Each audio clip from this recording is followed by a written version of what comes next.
আমাদের সঙ্গে অনলাইনে যুক্ত আছেন রেডিও তেহরানের এডিটর এবং মধ্যপ্রাচ্য বিষয়ক গবেষক সিরাজুল ইসলাম। ছোট করে আপনার কাছে জানতে চাই যে অন্তর্বর্তীকালীন প্রেসিডেন্ট হিসেবে দায়িত্ব নিয়েছেন মোহাম্মদ মোকবের। 50 দিনের মধ্যে তিনি হয়তো রাষ্ট্রপতির দায়িত্ব নেবেন। এই অবস্থার মধ্য দিয়ে নতুন কি চ্যালেঞ্জে পড়তে পারে ইরান, কি মনে করেন আপনি? ধন্যবাদ আপনাকে, ধন্যবাদ চ্যানেল 24 এর দর্শক শ্রোতা।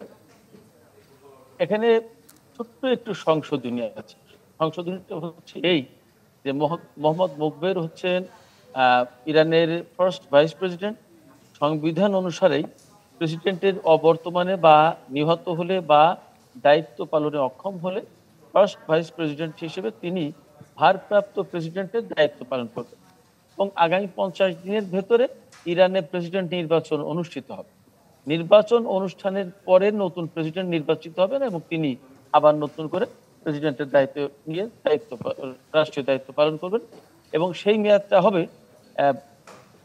রাইসির মেয়াদের যে অবশিষ্ট দিনগুলো আছে সেই দিনগুলো।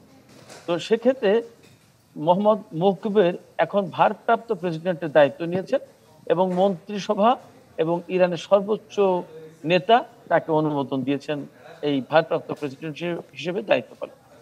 আর যে চ্যালেঞ্জের কথা বললেন সেটা হচ্ছে যে ইরান এই ধরনের ঘটনায় বিশেষ বড় কোনো চ্যালেঞ্জের মুখে পড়বে বলে আমার মনে হয় না। এই কারণে যে ইরান যেহেতু একটি নির্বাচিত সরকার, নির্বাচিত সরকার রয়েছে, সংসদ রয়েছে, তারপরে সর্বোচ্চ নেতার নেতৃত্বে গার্ডিয়ান কাউন্সিল রয়েছে, এরপরে আপনার সেখানে নির্বাচন হয়। সংবিধান অনুসারে এই পর্যন্ত ইরানে একটি নির্বাচনও বাদ যায়নি। সেক্ষেত্রে সবই স্বাভাবিক গতিতে।